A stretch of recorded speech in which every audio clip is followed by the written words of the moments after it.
नमस्कार दोस्तों, स्वागत है आप सभी का आपके अपने YouTube चैनल में जिसका नाम है बोर्ड एग्ज़ाम ऑफिशियल। आज का ये वीडियो कक्षा 10 के साइंस के फिजिक्स पार्ट से रिलेटेड है और जो बुक हम आपके सामने सॉल्यूशन के लिए लेकर के आए हैं वो नगीन या नूतन पब्लिकेशन की बुक है, जिसे मशहूर राइटर डॉक्टर कुमार मित्तल के द्वारा लिखा गया है। इस समय विद्युत अध्याय के न्यूमेरिकल को हम लोग सॉल्व कर रहे हैं और आज हम डॉक्टर कुमार मित्तल बुक के क्वेश्चन नंबर 11 विद्युत अध्याय के क्वेश्चन नंबर 11 के न्यूमेरिकल को स्टार्ट करना जा रहे हैं। इससे आगे के जो क्वेश्चन है वो इसी वीडियो पे आपको देखने के लिए मिलेंगे। तो क्वेश्चन नंबर 11 यहाँ पर लिखेंगे, क्वेश्चन नंबर 11 और अध्याय का नाम है वैद्युत। अगर आप इससे पहले के वीडियो को देखना चाहते हैं तो प्ले लिस्ट या हमारे वीडियो सेक्शन पे जा करके पूर्व के वीडियोस को देख सकते हैं। क्वेश्चन है कि 4 प्रतिरोध 10 ओम, इसके बाद 4 ओम, 6 ओम और 5 ओम श्रेणी क्रम में संयोजित किए गए हैं, मतलब श्रेणी क्रम में जोड़े गए हैं।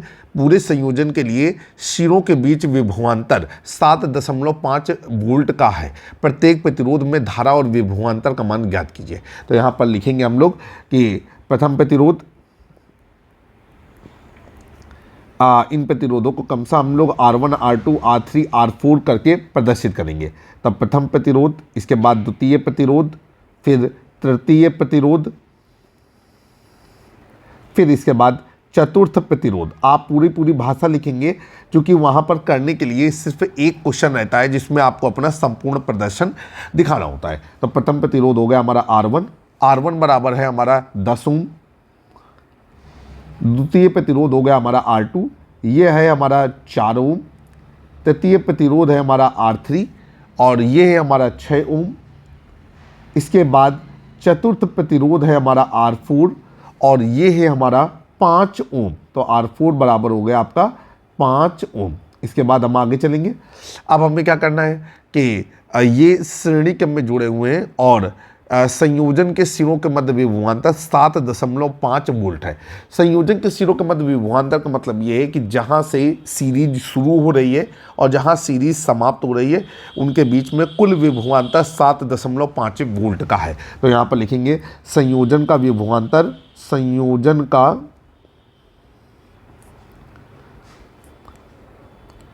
विभवांतर, और ये हो गया आपका संयोजन के विभवांतर को V से प्रदर्शित करेंगे। ये हमारा हो गया 7.5 वोल्ट। चले भाई, सवाल को आगे हल करेंगे। आगे क्या कहा जा रहा है, प्रत्येक प्रतिरोध में धारा व विभवांतर। तो यहाँ पर लिखेंगे प्रत्येक प्रतिरोध में धारा। सवाल को शॉर्टकट में हमने नोट कर लिया है। प्रत्येक प्रतिरोध में धारा बराबर क्वेश्चन मार्क और प्रत्येक प्रतिरोध में विभवांतर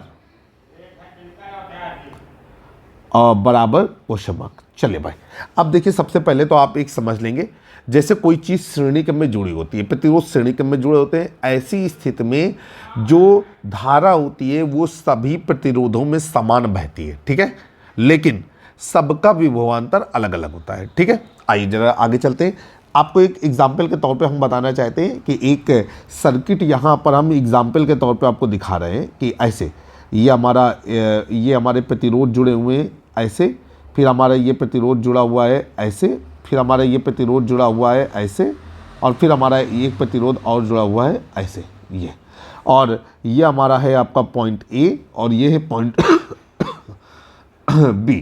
अब अगर हम यहाँ पर समझने की कोशिश करें तो ये है हमारा R1, ये है हमारा R2, ये है हमारा R3 और ये है हमारा R4। तो ये जो आपको इस समय संयोजन हमने चित्र के माध्यम से दिखाने की कोशिश की, ये हमारा श्रेणी क्रम का संयोजन है। और जब बिंदु A से हम धारा को प्रवाहित करेंगे तो बिंदु A से धारा प्रवाहित होगी I, तो R1, R2, R3 और R4 पर समान धारा बहेगी और वो धारा I ही रहेगी। तो सबसे पहले तो हम लोग एक पॉइंट क्लियर कर गए कि श्रेणी क्रम में जब प्रतिरोध जुड़े होते हैं तो उनके सिरों में या उन प्रतिरोधों में प्रवाहित धारा का मान समान रहता है। अब हम लोग आगे चलेंगे। यहाँ पर हम लोग लिखेंगे कि प्रतिरोधों को श्रेणी क्रम में जोड़ने पर तुल्य प्रतिरोध। तो यहाँ पर शुरू करते हैं। यहाँ पर लिखेंगे कि प्रतिरोधों को श्रेणी क्रम में जोड़ने पर तुल्य प्रतिरोध, तुल्य प्रतिरोध आई बाई श्रेणी क्रम में जोड़ने पर तुल्य प्रतिरोध क्या हो जाएगा, ये हो जाएगा आपका R बराबर R1 plus R2 plus R3 plus R4। ये श्रेणी क्रम का फार्मूला है। R बराबर R1 का मान क्या है आपका 10, R2 का मान क्या है 4, R3 का मान क्या है 6 और R4 का मान क्या है 5। अब ये हो जाएगा आपका R बराबर 10 4 14, 14 6 20, 20 5 25। तो ये हो जाएगा आपका 25 ओम। इसका मतलब ये है कि जो भी सर्किट है वो उसका जो तुल्य प्रतिरोध है वो हमारा 25 ओम है। अब इसके बाद आपको बताना है कि संयोजन में या प्रत्येक प्रतिरोध में धारा का मान क्या रहेगा। तो यहाँ पर लिखेंगे चूंकि श्रेणी क्रम में जुड़े प्रतिरोधों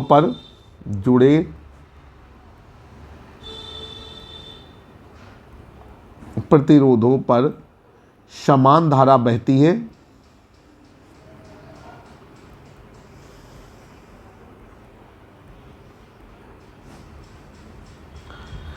अतः अब आपके पास एक ओम का नियम होता है। ओम के नियम से और ओम का नियम क्या होता है, ओम का नियम होता है V बराबर आई आर। ठीक है, V बराबर आई आर। V का मान कितना दिया गया है, V का मान दिया गया है पूरे परिपथ के शिरों के मध्य 7.5। I का मान हमको निकालना है और R का मान हमने निकाल लिया है 25। I बराबर हो जाएगा आपका 7.5/25। अब हम इसका भाग देंगे तो ये हो जाएगा 25 या 75। दशमलव की मैटर की वजह से हो जाएगा I बराबर 0.3 एम्पियर। ये हमारा आंसर हो जाएगा और हम इस आंसर को लिखेंगे भी। और लिखने के लिए हम लोग क्या करेंगे, लिखने के लिए हम लोग ये करेंगे कि प्रत्येक प्रतिरोध पर, यहाँ पर लिखेंगे प्रत्येक प्रतिरोध पर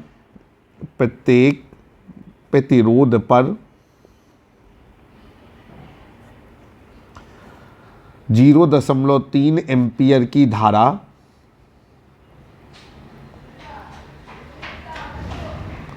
प्रवाहित हो रही है।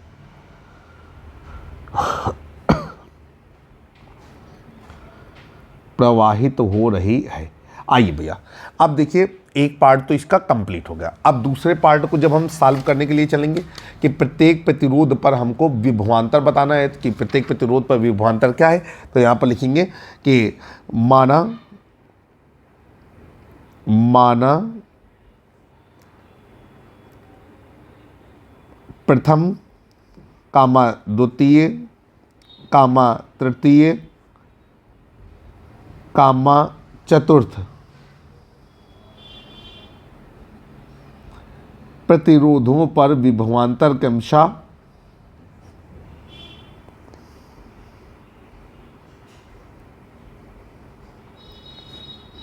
सवाल को अच्छी तरीके से समझना है, इसीलिए बाकायदा हम पूरी लैंग्वेज का इस्तेमाल कर रहे हैं। विभवांतर क्रमशः V1 कामा V2 कामा V3 कामा V4 है। हो गया। यहाँ पर लिखेंगे प्रथम प्रतिरोध के लिए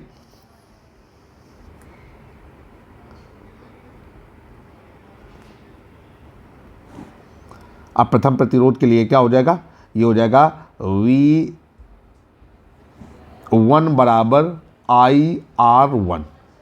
अब V1 बराबर I का मान 0.3 और R1 का मान है 10।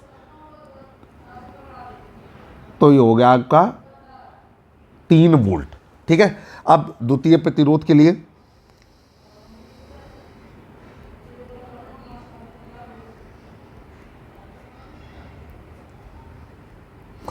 और द्वितीय प्रतिरोध के लिए जो फार्मूला लगेगा ये ओम का नियम लगेगा। तो ये हो जाएगा V2 बराबर IR2। अब I है आपका 0.3 और R2 का मान कितना है हमारा, R2 का मान है 4। तो ये हो जाएगा आपका 4 × 12 1.2 वोल्ट। फिर तृतीय प्रतिरोध के लिए यहाँ पर लिखेंगे तृतीय प्रतिरोध के लिए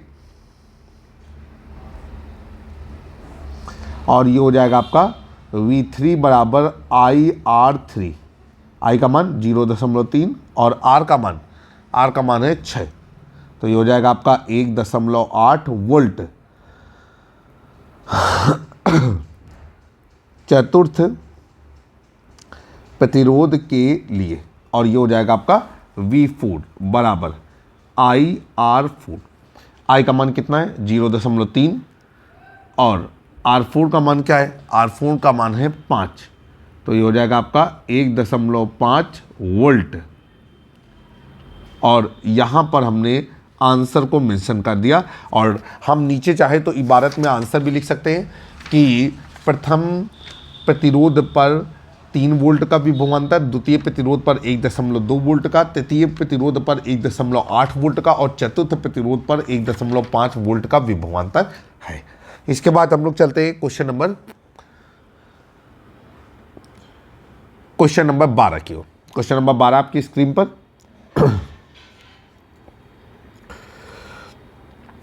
क्वेश्चन नंबर 12 कह रहा है कि निम्नलिखित विद्युत परिपथ में ज्ञात कीजिए कि प्रतिरोध R का मान A और B के बीच विभवांतर, ठीक है। निम्नलिखित विद्युत परिपथ में ज्ञात कीजिए प्रतिरोध R का मान कामा A और B के बीच में विभवांतर। दो चीजें आपको ज्ञात करनी है। तो यहां पर हम चित्र बनाएंगे और लिखेंगे वैद्युत परिपथ। चलिए भाई, वैद्युत परिपथ, तो ये हो गया हमारा यहाँ पर A।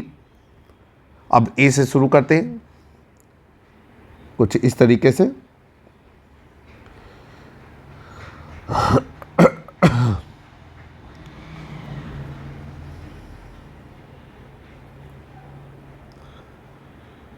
ठीक, ये हो गया आपका A और ये हो गया हमारा B।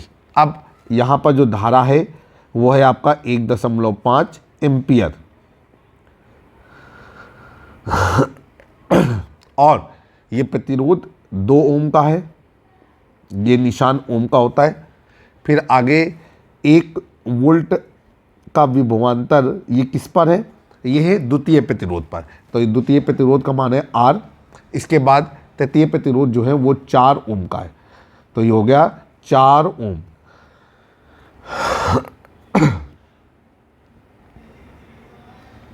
ठीक है, अब हम लोग जो मान निकालना है उसको नोट करेंगे। तो यहां पर लिखेंगे प्रतिरोध R का मान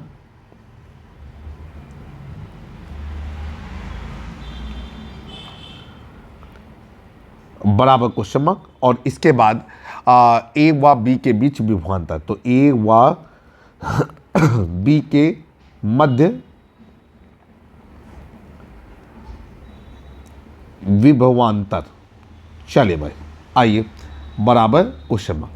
सवाल को आगे हल करते हैं, और सवाल को आगे हल करने के लिए हमें क्या करना होगा जा देखते हैं। यहाँ पर सबसे पहले क्या लिखेंगे द्वितीय प्रतिरोध के लिए,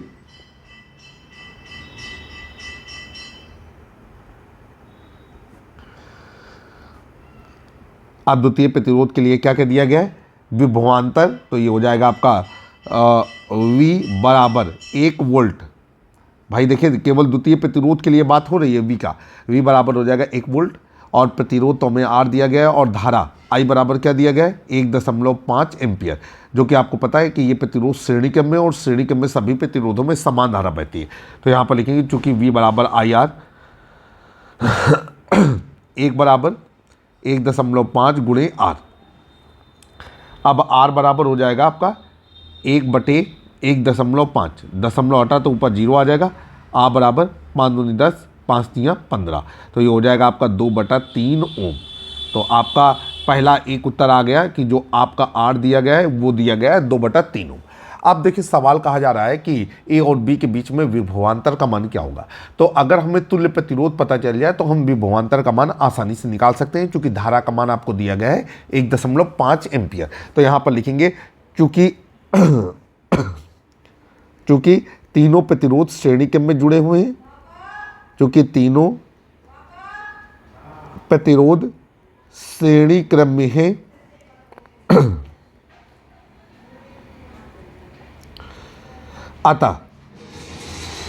अतः तुल्य प्रतिरोध, और तुल्य प्रतिरोध क्या हो जाएगा हमारा, ये हो जाएगा आपका R बराबर R1 plus R2 plus R3। ठीक है, यहाँ पर R1 का मान कितना दिया गया है, R1 का मान दिया गया है 2 ओम। इसके बाद R2 का मान क्या दिया गया है, R2 का मान दिया गया है 2/3 ओम। अभी अभी आप लोगों ने निकाला है। और R3 का मान कितना दिया गया है, 4 ओम। फिर यहाँ पर सवाल को आगे बढ़ाते हैं। ये हो जाएगा आपका R बराबर 2 धन 2/3 धन 4। अब इनके बटे में कुछ नहीं तो हम 1 रहेंगे, और ये हो जाएगा आपका एलसीएम हो जाएगा आपका 3। इसके बाद ये हो जाएगा 1 3 3 और 3 दूनी 6, 3 एकम 3, 2 एकम 2, 1 3 3, 4 3 12, और R बराबर हो जाएगा आपका 12 6 18 2 20, 20/3 ओम। तो इसका मतलब ये है कि ए और बी के बीच में तुल्य प्रतिरोध जो है वो 20/3 ओम है। अब हम लोग लिखेंगे कि ए व बी के मध्य विभवांतर, तो ए व बी के मध्य विभवांतर क्या हो जाएगा, ये हो जाएगा आपका V बराबर IR। अब की बार जो V का मान निकाल रहे हैं वो A और B के बीच में है, ठीक है। अब ये हो जाएगा आपका, अब ये हो जाएगा आपका V बराबर I का मान कितना है, I का मान हमको दिया गया है 1.5, और R का मान कितना हमने निकाला है, ये हमने निकाला है 20/3। 1.5 में जब 3 का भाग जाएगा तो 0.5 आएगा, 3 × 5 = 15 और गुणे 20। अब 20 × 5 हो जाएगा 100। तो दशमलव वगैरह सेट करने के बाद आपका आ जाएगा 10 वोल्ट। आंसर जरा चेक कर लेते हैं, तो आंसर बिल्कुल सही आ रहा है हमारा 10 वोल्ट। आप लिखेंगे, आप अगर लिखना चाहें तो आप लिख सकते हैं कि ए व बी के मध्य विभवांतर का मान 10 वोल्ट है। ये आपका आंसर हो गया। आइए क्वेश्चन नंबर 13, क्वेश्चन नंबर 13 को सॉल्व करते हैं। क्वेश्चन नंबर 13 आपकी स्क्रीन पर। क्वेश्चन नंबर 13 में कह रहे हैं कि 3 प्रतिरोध 1 ओम, 3 ओम और 6 ओम के हैं, और इन्हें 1.5 वोल्ट की सेल से जोड़ने पर परिपथ में कितनी धारा बहेगी यदि प्रतिरोधों को श्रेणी क्रम में जोड़ें और समांतर क्रम में जोड़ें। सेलों का आंतरिक प्रतिरोध जो है वो नगण्य है। सवाल बहुत अच्छा है। तो यहाँ पर लिखेंगे कि परिपथ में प्रतिरोध, परिपथ में प्रतिरोध, आप फ्री माइंड रहें, आप अपने अनुसार जो आपको अच्छा लगे उस तरीके से आप नोट करें। तो परिपथ में प्रतिरोध R1 बराबर 1 ओम, R2 बराबर 3 ओम, और R3 बराबर 6 ओम। फिर आगे चलेंगे। अब 1.5 वोल्ट के सेल से जोड़ा जाता है। तो यहां पर लिखेंगे विभवांतर V बराबर 1.5 वोल्ट। ये परिपथ के सिरों के मध्य विभवांतर है। आगे चलते हैं। आप क्या कहा जा रहा है, या करें परिपथ में प्रवाहित धारा का मान आपको निकालना है जब श्रेणी क्रम में हो और जब समांतर क्रम में हो, ठीक है। अब यहां पर लिखेंगे नंबर 1, वो परिपथ में प्रवाहित धारा, और परिपथ में प्रवाहित धारा I बराबर क्या हो जाएगा, क्वेश्चन मार्क। नंबर 1, जब प्रतिरोध श्रेणी क्रम में जुड़े हों,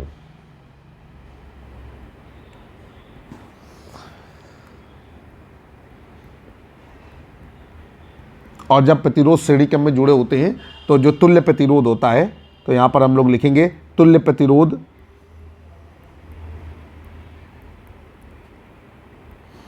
और तुल्य प्रतिरोध R बराबर हो जाएगा हमारा R1 + R2 + R3। आइए भाई, R1 क्या है, R1 है आपका 1, R2 क्या है 3, और R3 क्या है 6, 6 3 9 और 1 10, तो ये हो जाएगा आपका 10 ओम, ठीक है। अब यहाँ पर हम लिखेंगे ओम के नियम से। तो यहाँ पर लिख दिया हमने ओम के नियम से,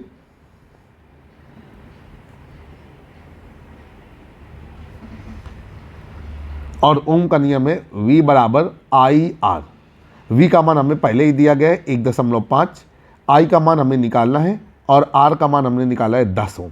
तो I बराबर हो जाएगा 1.5/10।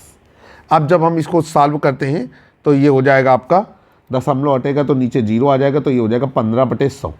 तो I बराबर 5 × 15, 5 दूनी 10, तो ये हो जाएगा 3/20।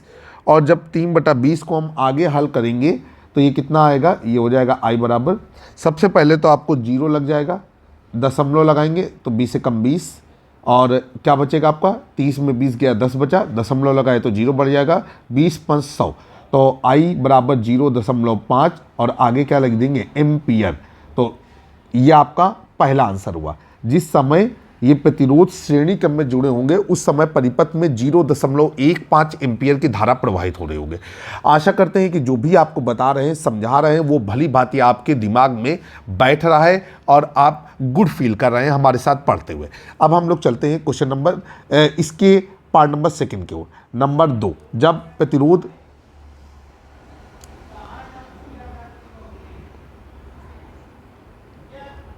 जब प्रतिरोध समांतर क्रम में जुड़े हों। अब हमें यह बताना है कि जिस समय प्रतिरोध समांतर क्रम में जुड़े हों उस समय तुल्य प्रतिरोध की मदद से यह बताना है कि प्रवाहित धारा का मान क्या होगा। तो यहां पर लिखेंगे तुल्य प्रतिरोध। अब देखिए, आप जरूरी नहीं कि आप R डैश माने, आप R मान करके भी सवाल को हल कर सकते हैं, क्योंकि हमने हेडिंग डाल दी है। और जब हेडिंग डाल करके काम करते हैं तो जो भी आप वहाँ पर वेरिएबल लेते हैं वो निश्चित हेडिंग के लिए ही काम करता है। तो ये हो जाएगा आपका 1/R is equal to 1/R1 plus 1/R2 plus 1/R3। अब ये हो गया आपका 1/R बराबर 1/R1 का मान कितना है आपका 1, R2 का मान क्या है 3 और R3 का मान क्या है, R3 का मान है 6। तो ये हो जाएगा 1/6। अब इसके बाद 3 1 3 6 का एलसीएम लेंगे तो वो हो जाएगा आपका 6। अब 1 छक्का 6, 6 कम 6, 3 दूनी 6, 2 1 कम 2, 6 कम 6, 1 1 कम 1। कैसे निकालते हैं ये सब आप भली बात जानते हैं, छोटी वाली कक्षाओं के मामले। 6 2 8 1 9, 9/6। यहाँ से हम R का मान कैलकुलेट करेंगे तो ये हो जाएगा 6/9। अब हम इसे आगे लेकर के चलते हैं। R बराबर 6/9 आ गया। तो चाहे तो हम इसको और आगे सॉल्व करें या यहाँ पर सीधे हम लिख देते हैं ओम। अब यहाँ पर हो जाएगा चूंकि ओम के नियम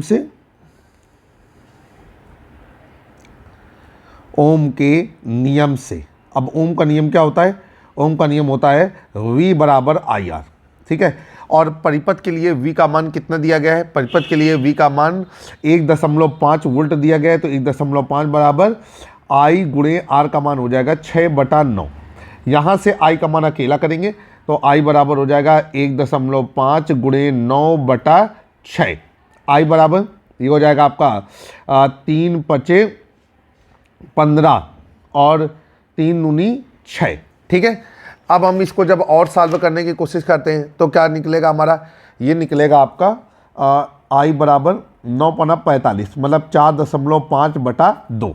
अब इसको सॉल्व करते हैं। I बराबर हो जाएगा आपका 2 दूनी 4, फिर 2 दूनी 4, 2 पंचे 10, तो 2.25 और आगे लिख देंगे एम्पियर। तो इसका मतलब ये है कि जिस समय ये प्रतिरोध समांतर क्रम में जुड़े होंगे उस समय परिपथ में प्रवाहित होने वाली धारा का मान 2.25 एम्पियर होगा।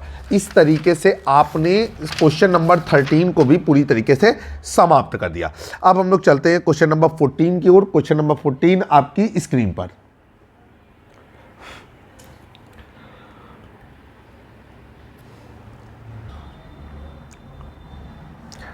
सवाल कह रहा है कि 10 ओम के एक तार से कितने ओम का तार किस प्रकार संयोजित किया जाए कि परिणामी प्रतिरोध 4 ओम हो जाए। तो यहां पर लिखेंगे प्रथम प्रतिरोध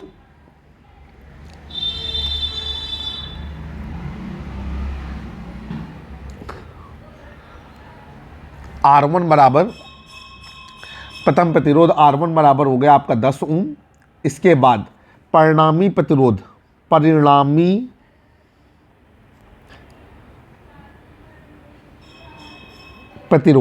और परिणामी प्रतिरोध हो गया R बराबर कितना, ये हमारा हो गया 4 ओम का। तो यहां पर लिखेंगे। अब सबसे पहले तो आपको एक चीज समझनी है कि परिणामी प्रतिरोध का मान प्रथम प्रतिरोध से कम है। अब प्रथम प्रतिरोध में एक और प्रतिरोध जुड़ेगा, तो जब परिणामी प्रतिरोध दिए गए प्रतिरोधों से कम होता है ऐसी स्थिति में उन्हें मतलब प्रतिरोधों को समांतर क्रम में जोड़ा जाता है, ठीक है। तो यहां पर क्या लिखेंगे कि माना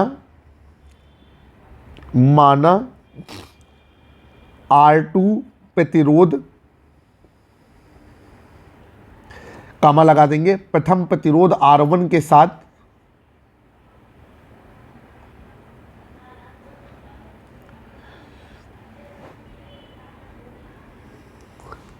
समांतर क्रम में जोड़ा जा रहा है।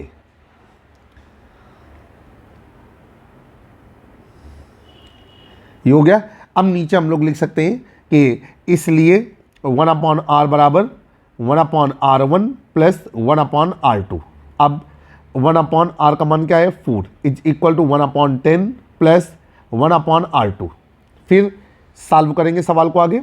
1/r2 is equal to 1/4 minus 1/10। 1/r2 is equal to 10 minus 4/14। ये हो जाएगा आपका 1/r2 इज इक्वल टू 6/14। ये हो जाएगा आपका R2 is equal to 14/6। R2 is equal to ये हो जाएगा आपका 20/3। ठीक है, तो यहाँ पर आप लोग क्या लिख सकते हैं कि द्वितीय प्रतिरोध का मान 20/3 है, जिसे प्रथम प्रतिरोध के साथ समांतर क्रम में जोड़ा जा रहा है। तो यहाँ पर आपका आंसर आ गया कि द्वितीय प्रतिरोध का मान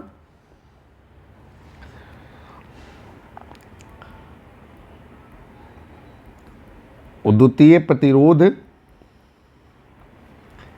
का मान और द्वितीय प्रतिरोध का मान है 20/3 और इकाई क्या लगा देंगे ओम। इकाइयों का विशेष ध्यान रखेंगे, गणित और विज्ञान के प्रश्नों में हम इकाइयों का विशेष ध्यान रखेंगे। तो आपका आ गया 20/3 ओम। और आपसे ये पूछ रहा है कि किस क्रम में संयोजित किया जाएगा, तो यहाँ पर लिखेंगे समांतर क्रम में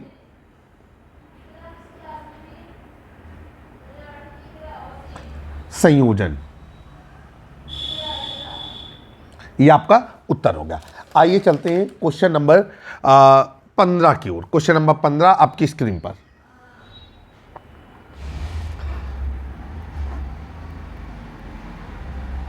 क्वेश्चन नंबर 15 को हल करते हैं। कहा जा रहा है कि 2,3,6 ओम के प्रतिरोध के 3 चालक तारों को एक सेल से किस प्रकार संयोजित किया जाए कि सेल से होकर प्रवाहित धारा का मान अधिकतम हो। आप कह रहे हैं कि सेल से संयोजन का परिपथ आरेख भी बनाइए, परिपथ के तुल्य प्रतिरोध की गणना कीजिए यदि सेल का आंतरिक प्रतिरोध नगण्य हो।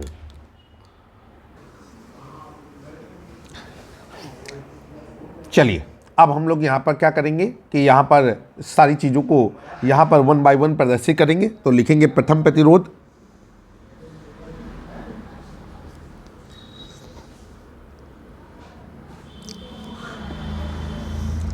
प्रथम प्रतिरोध R1 बराबर 2 ओम। फिर द्वितीय प्रतिरोध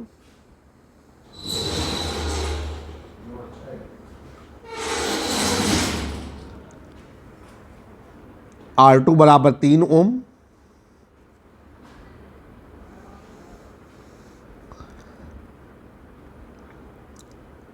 तृतीय प्रतिरोध R3 बराबर 6 ओम। अब आपसे कह रहा है कि तीनों को एक सेल से किस प्रकार से संयोजित किया जाए कि सेल से प्रवाहित धारा का मान ज़्यादा हो।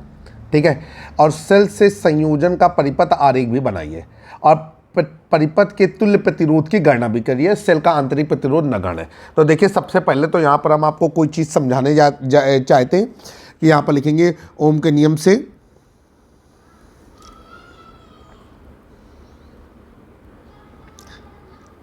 और ओम का नियम होता है I बराबर V/R। रियल नियम इसी तरीके से लिखा जाता है I बराबर V/R। इसका मतलब यह है कि आप यहाँ पर देखेंगे I is direct inversely proportional to R। ऐसे मतलब R का मान जब बढ़ेगा तो I का मान घटेगा, I का मान घटेगा तो R का मान बढ़ेगा, R का मान घटेगा तो I का मान बढ़ेगा। मतलब I और R में व्युत्क्रमानुपाती का संबंध है। इसका मतलब ये है कि क्वेश्चन की जो शर्त है कि जो धारा का मान अधिकतम हो, तो इसका मतलब है कि प्रतिरोध का मान न्यूनतम होना चाहिए। अब प्रतिरोध का मान न्यूनतम तभी होगा जब दिए गए प्रतिरोधों को किस क्रम में जोड़ेंगे, समांतर क्रम में। नीचे लिखेंगे कि अतः स्पष्ट है कि अतः स्पष्ट है कि परिपथ में धारा का अधिकतम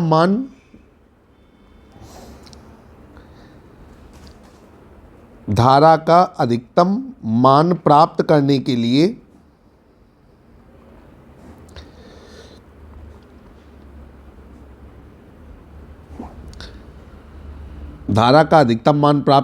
लिए प्रतिरोधों को समांतर क्रम में जोड़ना होगा।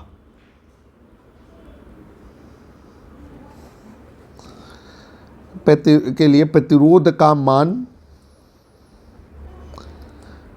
न्यूनतम होना चाहिए।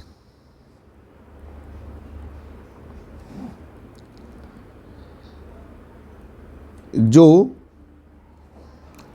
प्रतिरोधों को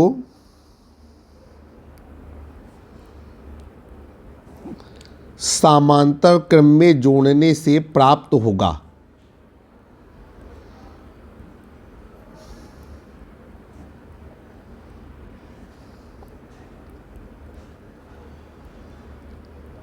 ठीक है, अब नीचे लिखेंगे इसलिए समांतर क्रम में तुल्य प्रतिरोध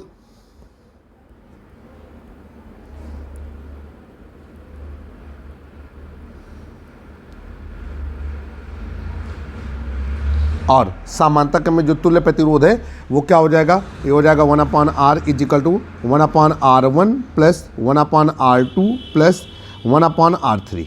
अभी हो जाएगा 1/r इज इक्वल टू, ये हो गया आपका 1/2 धन 1/3 धन 1/6।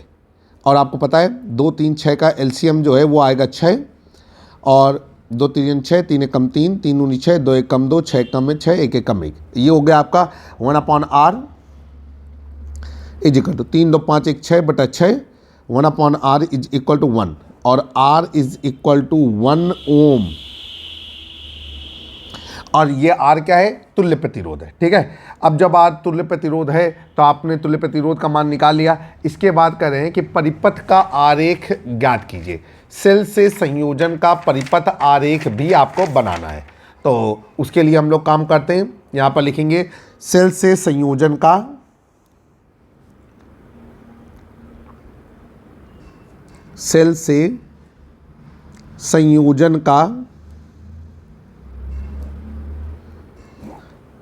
परिपथ आरेख।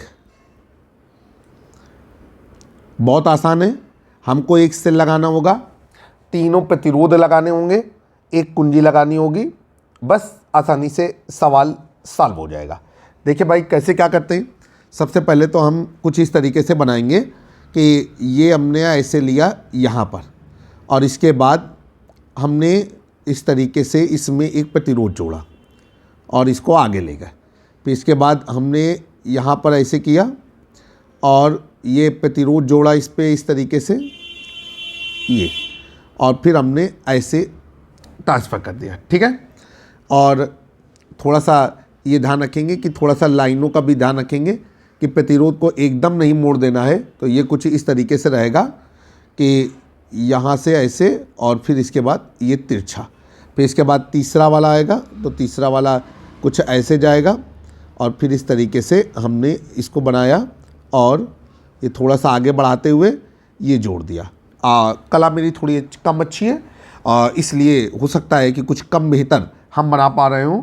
अब आपको क्या करना है कि कुछ ऐसे ऐसे परिपथ खींचना है, ये बना देंगे और ये आगे चलेगा। यहाँ पर हम एक सेल लगाएंगे, ये हमारा सेल हो गया। और अगर चाहें तो एक कुंजी भी लगा सकते हैं इस तरीके से, ये हमारी एक कुंजी हो गई और इसको हम यहाँ पर ऐसे कनेक्ट कर देंगे, जोड़ देंगे। ठीक है, ये हो गया हमारा परिपथ। तो ये हो गया परिपथ। अब यहाँ पर हम लोग चाहेंगे तो लिख सकते हैं ये हमारे 3 प्रतिरोध और वो समांतर क्रम में जोड़े गए हैं, तो 2 ओम 3 ओम और 6 ओम। तो यहाँ पर लिखेंगे 2 ओम, फिर यहाँ पर लिख सकते हैं बीच वाले को 3 ओम और आखिरी वाले को लिख सकते हैं 6 ओम।